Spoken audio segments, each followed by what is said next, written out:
There we go. Episode 12, Bet Parks presents Stick to Hockey Live. Jason Martinez, Anthony DeMarco. What's going on, Ant? Not much. That's a hell of a new intro you got going there, man. It's pretty Yeah, a little, badass. little something I threw together before the illness came in. Before you became bedridden. Yeah, geez, it's just been brutal. Let me tell people about Bet Parks because you got to get the casino and sportsbook app. We've got the weekly hockey boost for you tonight. How about this? Check this out. This is officially official. I may start coughing at any point, people, so sorry. Officially official for the pod today. The Flyers to score a goal in each period of the game tonight. It was plus 320. They boosted it to plus 400. But if you use the promo code SNIPE, SNIPE, all caps, you'll get the boost at plus 500 for the Flyers to score a goal in each period. Now, this is coming off a shutout where they got shut out against the Rangers and only mustered, 19 shots on Shesterkin, was it? Yep, 19 shots. Yeah, so, but tremendous payout at plus 500. So grab the BetParks app today. Easy to use, fun to use, easy to sign up, faster to win than ever before. And download the new BetParks app. You need to be over 21, present in Pennsylvania or New Jersey. Gambling problem, call 1-800-GAMBLER. So again, use the promo code and get that code SNIPE to get the boost from plus 320 for the Flyers to score every period to 400, now to 500, plus 500 on that one tonight. You like to play there? I think it's not too bad. I'm not a big betting guy, but I'm so bad at it. Like, this is the thing. I'll usually jump into the betting game once in a while when I'm maybe like one or two pops down the hatch and then lose $20, and then my girlfriend gets mad and then I can't play for the rest of the month. Yeah. Yeah, but they play in Toronto tonight, which we're going to talk about in a minute. But also, let me tell everybody about Concordville Subaru because it's a fantastic dealership. Great time of the year to head down there and visit the showroom on Route 202 in Glen Mills and check out their certified pre-owned inventory and a list of their incoming Subaru vehicles. Also, they're the first Subaru Nation Love Promise dealer of the Nation Award winner back in 2015. They continue the great work they do. 8 years supporting Nemours Children's Hospital of Delaware, 15 classrooms in the Marcus Hook Elementary School where they donate $500 for the teachers to pick classroom supplies, and the donation of thousands of coats to La Humanidad de España in Kennett Square. They've done that for 10 years, and they continue that as well. So check it out. It's more than a dealership, great service department, and get a free car wash with every visit. So visit ConcordvilleSubaru.com online and check out the showroom on Route 202 in Glen Mills. And remember, Concordville cares. So Flyers back-to-back tonight, Ant, are headed to Toronto, a team that has lost already this season to the three statistical worst teams in the NHL in Anaheim, San Jose, and Arizona. And they're only 10 games in, and they've lost to those three teams already. Yeah, it's tough times in Toronto. Obviously, like, I live up here in Montreal, but when stuff is going on in Toronto, well, you know what? It's always loud in Toronto, if I'm being honest with you, because this is the third straight season that Toronto's got off to a rocky start. And obviously last year they were able to pull it together. I believe they finished with their best regular season in franchise history, if I'm not mistaken. Obviously in the COVID shortened season in the Canadian division, they really ran away with that. But what was the end goal for both of those seasons? A first round playoff exit. Obviously last year, much more admirable than blowing a 3-1 series lead to the Montreal Canadiens in 2021. But the end result was just the same. So it's kind of feeling like Groundhog Day in a lot of ways for the Toronto Maple Leafs, because it almost feels worse actually this time around, because now you have Austin Matthews really struggling to get out of the gate, playing well here by his standards, of course, relatively speaking. He's still one of the best players in the NHL, but by his standards, it has been a slow start. You have a bit of the controversy surrounding Mitch Marner with him getting benched for a shift, the clear altercation a bit with Sheldon Keefe on the bench.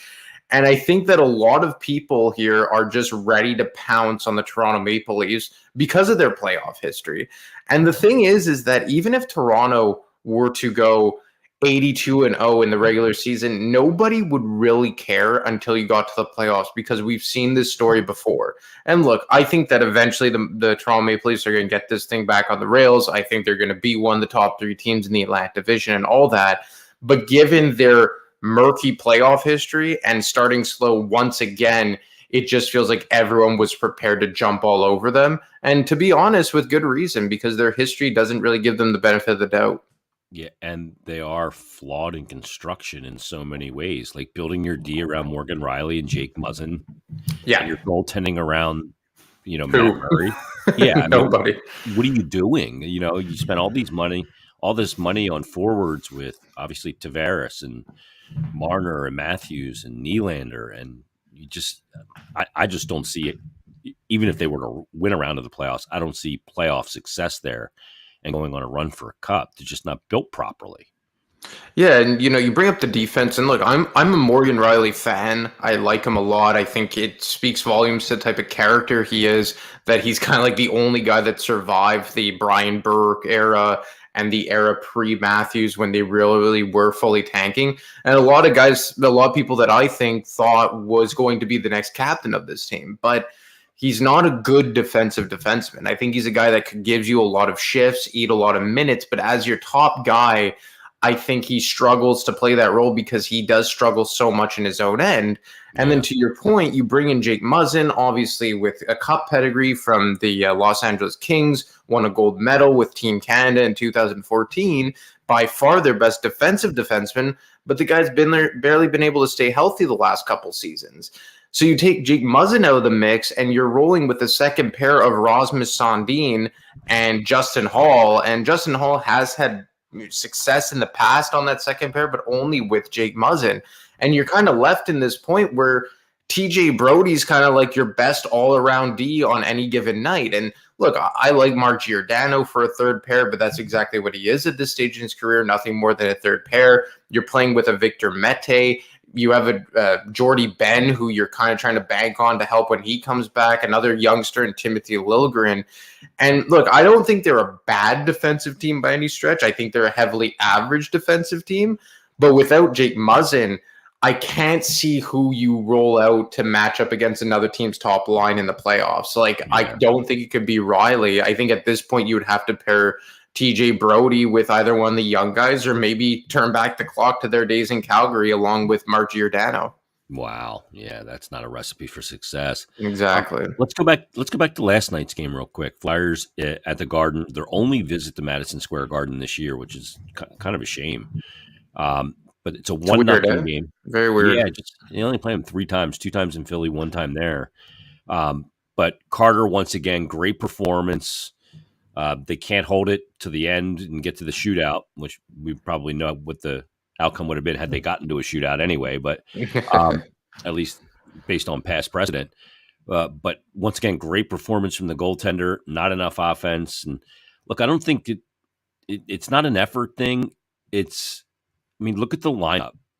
How are you supposed to drive offense? And it's not system. It's none of those things that are preventing them from being able to, be more even in the possession game or shots or any of that stuff, because you're so depleted already from a roster standpoint. Yeah, I said it yesterday on Brotherly Pod that I think it's mostly due to the fact that they're playing basically without a top line. And even guys like Hayes and Konechny, who have averaged, a point per game, if not a bit more in the case of Hayes, a lot of the time these guys get caved in their own end because these aren't guys who should be playing up against the Panarins of the world, or in tonight's case, the Austin Matthews of the world, or the Sebastian Ahos of the world. I think for the most part, the Flyers' depth lines have done well. Certainly Delorier, Sedlak, and Wade Allison, I think, has proven to be a very good 3rd/4th line.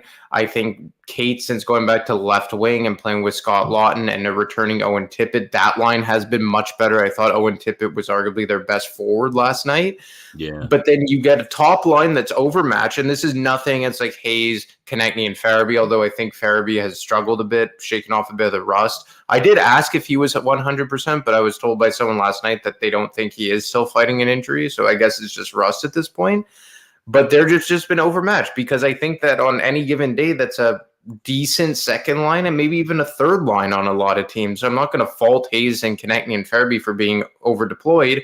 And then we look at, I guess, the third line, or if you go by ice time, the 4th line of Bellows, Frost, and Zach McEwen, which is just a non-factor. At this point, on any given night, I think that those guys are fringe NHLers. And look, I think Frost has been decent. I think he's worked on his defensive game a lot. He's by no means a liability, but I think given his skill set and given his ceiling and what he's done outside the NHL, you want him to be contributing on the offensive side of the puck, and he just simply isn't. Zack MacEwen, I mean, works really hard. I thought he had a good stretch of games, but last night certainly wasn't his best. And Kiefer Bellows, look, it's a free gamble, but at this point, I don't think the guy's an NHL player. So it's tough when you're enough, right? Pardon me? Just doesn't move well enough, right? Yeah, he's just always behind the puck, I find. Like, he's just always behind the play. Like, I know he's supposed to be a shooter, but he's just never in the play. It's like he's always like 2, 3, 4, 5 steps behind. Yeah. And then couple that with the fact that he's playing with a fringe NHLer in Zack MacEwen and a guy in Morgan Frost who I still think is trying to figure out what he is at the NHL level. And it's just been a really brutal line to watch. Certainly last night it was terrible. Yeah, I mean, how do we judge Frost when he's out there with a fringe NHLer, 2 fringe NHLers, actually, Zack MacEwen and Kiefer Bellows? You know, I mean, doesn't he need to be out there with more skilled players and play more minutes? Because Torts is really taking a lot of his ice time away. You know, first it was Konechny and Hayes that went into the doghouse. And then it was certainly Allison and Frost. Yeah, well, like I said that I'm kind of confused that you have Allison with Sedlak and Delorier and MacEwen with Frost and Bellows. I don't really understand that. But you look at how Torts has been using him, and he's gotten virtually no offensive zone start time. Like, he's been deployed heavily in his own end. Not a lot of time 5-on-5. I think he only got like 8 minutes and 33 seconds at 5-on-5 last night. Only a bit more than Zack MacEwen for least on the team. And certainly they've used him in a very bizarre way. And Bill Meltzer brought it up yesterday when we were discussing on Twitter that maybe, you know, put him back with Noah Cates and Owen Tippett where he had success last season. Mm-hmm. But I also think there's a point to this where you have to make the best with the cards you're dealt. And I look at a guy like Wade Allison, and look, Sedlak and Delorier have been very good in their roles, relatively speaking, of course, but in their roles, they've been good. But Allison, I think, has made the best of that situation and has gelled with those guys and has made those guys better, in fact. But I think Frost, although he still is by far the best player of that trio that he's with, I don't think that he's done himself any favors in the way of playing well on an individual basis. Because I look at some of the analytics, I watch him play, and look, he's not a liability. And I think Mike Yeo deserves a lot of credit for helping Morgan Frost work on his two-way game. But I just haven't seen the offensive jump or creativity from Frost enough to say, like, okay, well, now we should bump Scott Laughton out of that 2C spot and give it to Morgan Frost. And look, I think that the line mates and the deployment absolutely play a factor in it, but I just want to see a bit more from Morgan Frost on an individual standpoint. Yeah, I do too. I just want to see more consistent flashing, and I'm just not seeing that. Eric messages in and says, drop Sealer and put Zamula in. I think that's going to be the case tonight to get a fresh body in. Tanner Lazinski will probably come in too, I would imagine, for Kiefer Bellows tonight. I would hope so. I would think that would be the guy. And then he also says bring up Forster. Now, Forster's got 2 goals, 3 assists in his first 7 games, but when I had Chuck Fletcher on Flyers Daily, that's not an immediate thing. That it's not the time. I don't think it's the time to call him up. I really don't. And it's also because he is kind of like a victim of circumstance because they're so deep at right wing. Like, I think on any given night, especially last night, their best forwards have been Konechny and Owen Tippett, 2 guys who are playing right wing in the top 6. And look, you could certainly bring up Forster and play him with Frost, but I don't think they want to mess with that right now. And I think that for the most part, they're winning games. They're not getting blown out. Obviously, the possession battle, the territorial and expected goals can be ugly at times. Certainly was last night in a lot of ways. But I just think that Forster isn't in the cards right now. I think they really want to make sure, and they don't want to screw with his development, right? Because they have some guys down there in Lehigh Valley that I think that they're banking on to take the place of some of the guys who aren't going to work out in the NHL this year. Yeah, I agree with you. And the injury thing with Couturier and Atkinson, it's all very distressing. I mean, what are you hearing on that front? Well, I mean, Couturier, we saw he had back revision surgery, so he's out till March. And I guess it was worst case scenario in terms of all the reports that came out. And in the end, what ASF reported came to be true.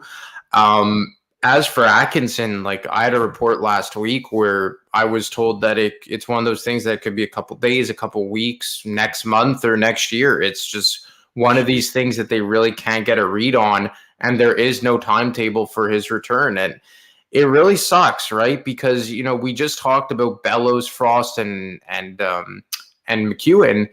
And like, I'm not saying that Frost would be the guy to come out, but take out that line and you put in JVR, Couturier, and Atkinson at 100%. That changes a lot for this team. Does it make it a cup contender team? No, not by any stretch, but it bumps everyone down a peg. And, I think that if you have Farabee, Hayes, and Tippett and Konechny as your second line, and you have Cates, Lawton, and Tippett as your third line, and I think they already have a very good fourth line in Sedlak centering Delorier and Allison. It changes a lot for this team. They're missing 3 forwards and 3 guys who would arguably make up your entire top line right now. So it is very demoralizing. Obviously, JVR is much closer than the other two. I'm sure he'll be back sometime by December, if not a bit earlier. Yeah. But in terms of Couturier and Atkinson, it feels like there's no real light at the end of the tunnel, and it is very demoralizing. Yeah, and we could, very well not see either this year. I did the math on, if all of these were worst case scenario, say Couturier never came back, and it is LTIR for the remainder of that deal. Same thing with Cam Atkinson. JVR's money comes off the books. Ellis's money is LTIR. Yeah. It's like $26 million in cap space that they'll have.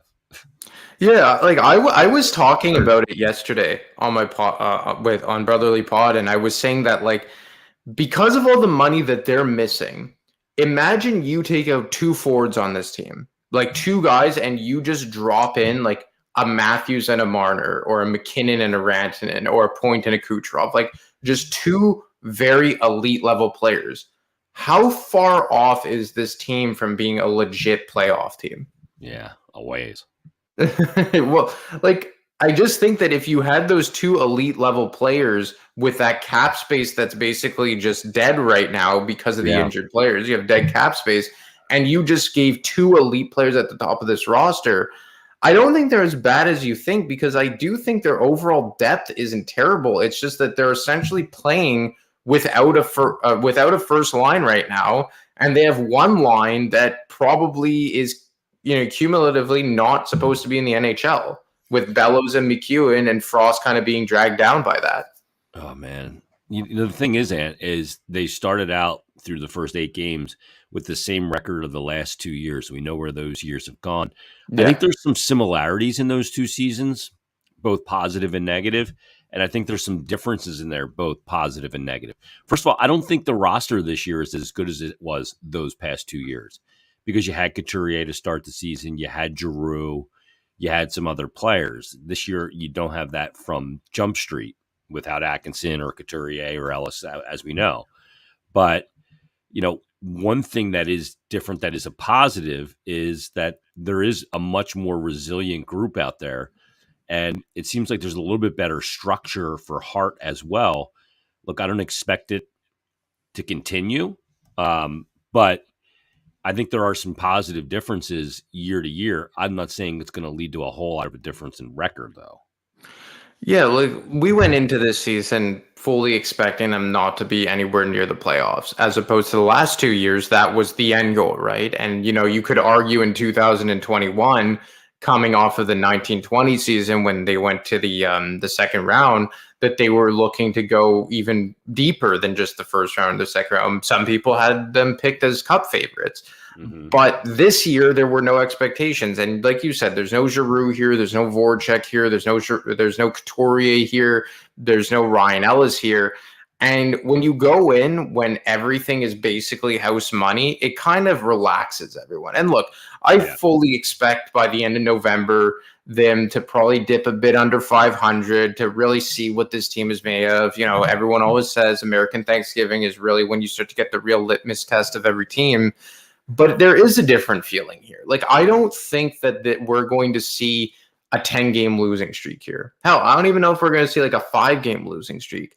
We haven't really seen them get blown out of the water yet, like run out of town. Like, what was the first game that happened to them last year? Was it Calgary out west? Yeah, 4-0 on Cal. It was the last game of that first road trip. Yeah, Edmonton, San Jose, and then Calgary. Yeah, exactly, and that's when everything kind of started. Vancouver, sorry. Edmonton, Vancouver, Calgary, and they played very well against Edmonton, won against Vancouver, and then everything started to fall apart against Calgary. And look, obviously there's going to be games where they get beat bad. Obviously, this year they could have probably already been beaten bad if not for Hart, and he's been giving them just elite level goaltending, probably the best goalie in the NHL right now aside from Jake Ottinger.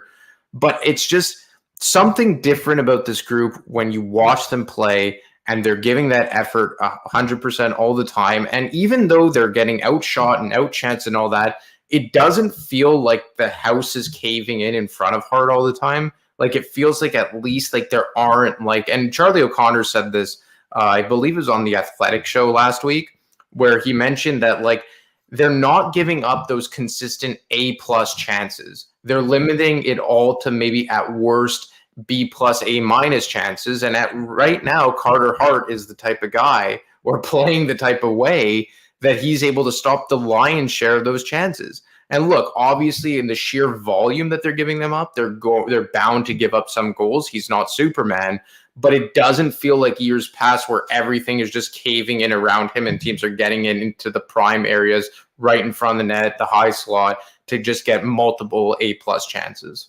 I mean, does he have to be the number one star of the month of October for them to stay relevant? Probably. No, I mean, based on what took place this October, I mean, the way he's played, is he the number one star in the NHL? I would say so, probably along with Jake Ottinger and Connor McDavid. Like, McDavid is on a different level right now, but I mean, in terms of him out of it, because he'd win it every month. Well, that's it. Like, he's just in a different stratosphere with everybody right now, especially with the slow start that Matthews has been off to. Yeah, I mean, Hart's been unbelievable. And you know the weird thing, and I think he's let in a bad goal almost every game, except for maybe the Nashville game or last night. Yeah. So, but you're right. Like, I was gonna say that after the Calgary game, and I didn't catch that game live, but you know, I saw the first goal where they like stuffed it in. Like, I think it was behind the goal line too, and it's weird to say that almost every game he's played in, he's been their best player, but has also given up a bad goal or two at times. Yeah. And I think that speaks to the resiliency of the group, because you always had that, you know, tangible feeling where like you would see the team kind of just get deflated when things would go bad in recent years. And even Hart, you know, specifically in the 2021 season, when it's well documented that he struggled mentally with everything that was going on. I think a lot of people could sympathize with that.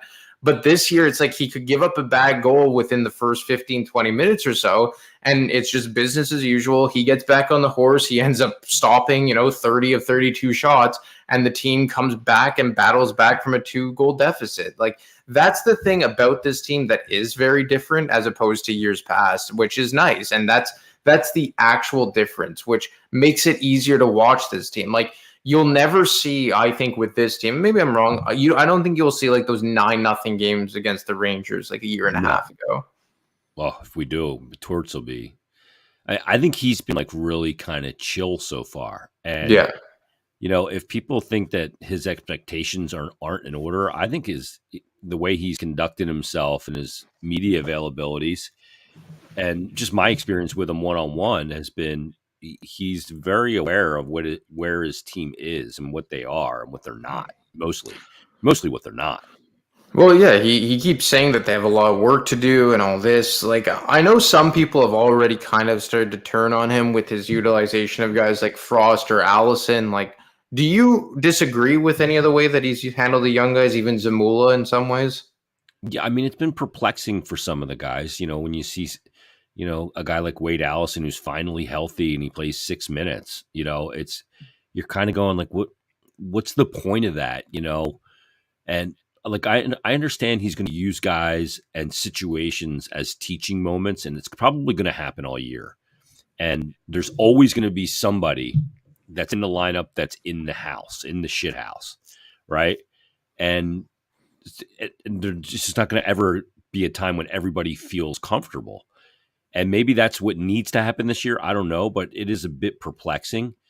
I'd like to see Frost play more to play his way into making more plays. But I guess Torts is just not seeing the level of engagement or level of success on the ice that he needs to see from him.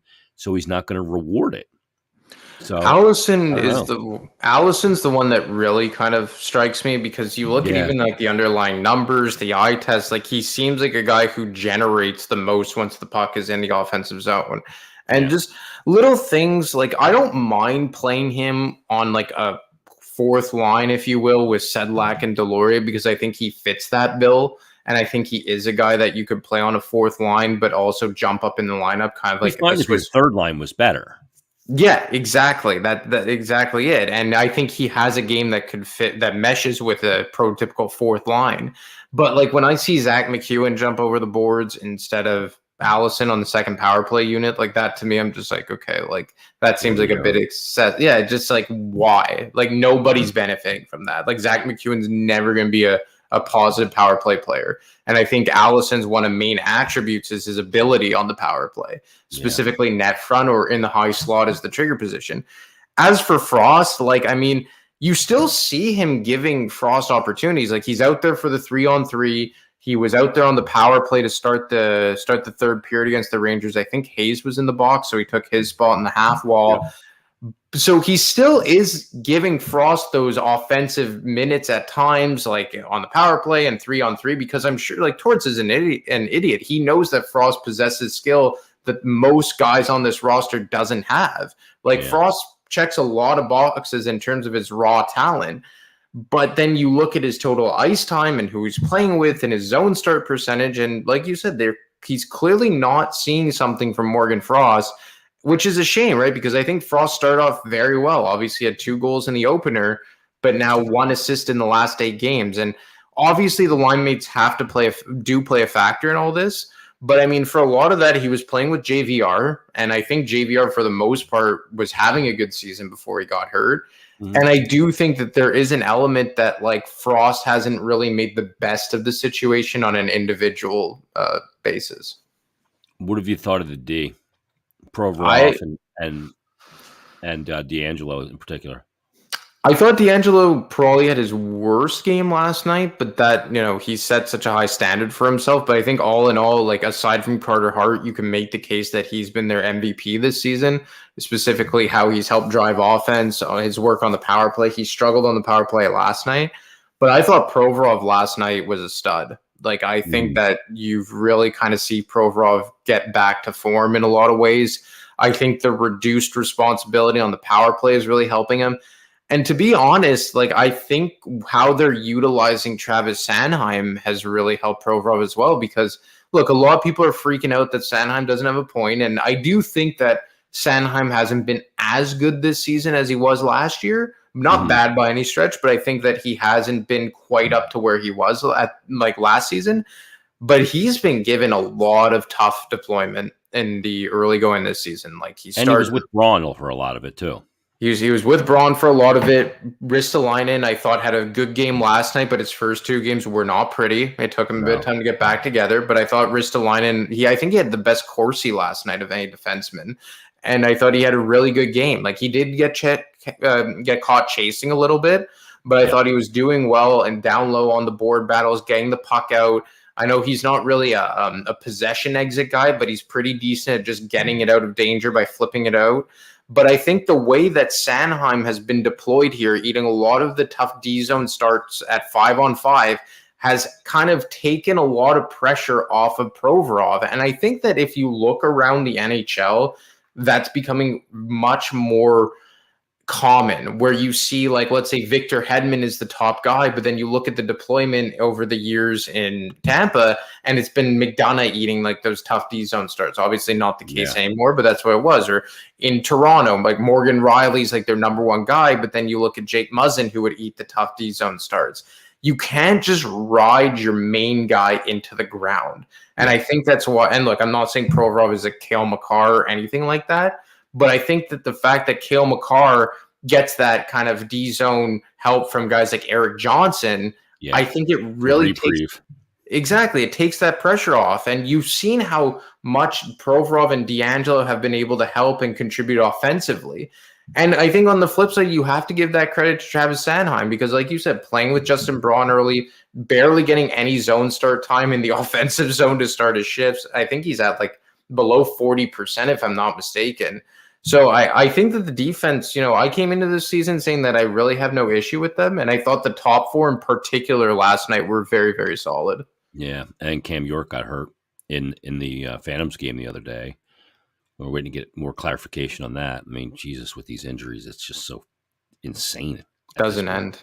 Doesn't end. All right, so what happens tonight? They win tonight? They go to Toronto. Toronto coming back from this road trip, 5-game trip. They won the first game, lost the last 4. Lost to some shitty teams in there, played really horribly against Anaheim. Yeah, obviously Sandstrom's going tonight. I really want him to get a win. I really want Felix Sandstrom to get a win here. 6 now, yeah. And I think that for the most part, he's been solid. Like, I don't really have an issue with Felix Sandstrom. It's just that when you're so accustomed to Carter Hart's elite level goaltending, anybody is kind of a step down at this point. But look, I think it's going to be a hard-fought game. I'm not sure if they're going to be able to pull out the win because, look, Toronto's coming back from an ugly road trip in front of a hometown crowd, a lot of pressure on them. It kind of screams like a game that maybe Toronto's going to come out and finally, break whatever funk that they're in, especially against a tired team and a backup goalie. But then again, it's a good character opportunity for the Flyers to kind of bounce back here and really kind of prove that, they are more than just the Carter Hart show. And Torts, really stressed it a few weeks ago that they have a lot of tough back-to-backs and they're going to learn how to play for them. Yeah, and he said sometimes it's easier to get to your second level and back-to-back. He said that last night. Thought that was interesting. There was something else he said last night, too, after the game. I talked about it on Flyers Daily. Where's it at in my notes? He said that when they asked him how he felt about the game, he said, I see strides being made in effort, care, and belief. And I was like, wow. He said, if I get those 3 things, I'll leave the rink happy. And not necessarily talking about results, but in the effort, the care with the game, and the belief. And to me, that all kind of equals, like I said on Flyers Daily, effort plus care plus belief equals what? And to me, it's honest hockey. Yeah. I think that's very fair. Like, he knows what this team is. Like you said, like, he's not fooled by their record. There's no delusions here. Yeah. No, for sure not. But they're trying every game. There hasn't been a game where I've watched and said, okay, like, they just don't give a shit tonight. Yeah. They're losing. Even in the San Jose game. Yeah, even the San Jose game, I just think it was tired and it was a typical trap game. And they had a decent road trip in the South where they went, 2-1 against the Florida teams in Nashville. And I tweeted this out a couple of days ago or a week ago. I forget when it was exactly, but as weird or sad as it is, it's nice to see them losing games just from a sheer lack of talent as opposed to just not giving a shit. Yeah. So at least that. Yeah. Yeah. It's definitely looked different. It's been more entertaining as well. And great stuff. We got to cut a little short today because my stamina tank's I can't skate as many shifts. I can't log as many minutes just yet. Hopefully by Friday when Scotty Lachlan joins us from NHL Network Radio, I'll be able to do that. But holy shit. We'll see what happens tonight, though, man. It'll be fun tonight. And when the boys are in Toronto, always good. Yeah, and at least we get to see some pretty quality players as well on the other side, which is no doubt. No doubt about it. And thanks for doing this, brother. Read and stuff on thefourthperiod.com and his Twitter handle at @DeMarco25. We'll talk soon, brother. Yeah, man. Rest up. There he is, Anthony DeMarco on BetParks Presents Stick to Hockey Live. This is episode number 12, season 2. Let me tell you about the BetParks app. Great time to get the app. Great time to get in on the action. We got to get Tones Takes back on. I got to I have a call. I got to connect with him and get his plays back on the program. We'll do that maybe for Friday as well. But you got to check out the BetParks app. It's fantastic. We got our weekly hockey boost for tonight. Here it is. The Flyers to score a goal in each period of the game. The boost was plus 320, and they boosted it to plus 400. But if you use the promo code SNIPE, SNIPE, you can get that boost up to plus 500 for the Flyers to score a goal in each period of the game tonight. Now, they're coming off a shutout. So you got some good odds there, plus 500. So make sure you use the promo code SNIPE, SNIPE, all caps, and get that boost up to $500. So Get the BetParks app. You're going to love it. Simple to use, fast to use, faster to win than ever before. Same game parlays, live in-game betting on all the sports, player performances. Get in on the action for football, college and pro, final and baseball. Oof, has that been crazy? Of course, hockey and everything else across the board. It's all there for you on the BetParks app. You do need to be over 21 and present in Pennsylvania or New Jersey. Gambling problem, call 1-800-GAMBLER. Also, swing by and see my friends at the Conkerville Subaru dealership on Route 202 in Glen Mills. Beautiful dealership, more than a dealership, great service department, free car wash with every visit, great work they do in the community.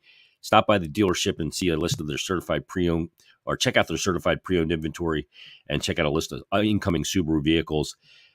And you got to check it out because it is a great dealership.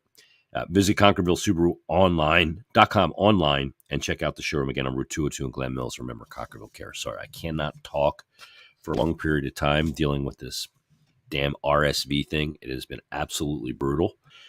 It feels like Ron Hextall took a Sherwood goalie stick to my rib cage from coughing so violently for the past 3 or 4 days. But we'll be back Friday with Scott Laughlin from NHL Network Radio, and we'll get you pumped up for the weekend of hockey then. Everybody, thanks for listening. Thanks for watching. BetParks presents Stick to Hockey Live. Everybody have a great couple of days, and we'll talk to you on Friday.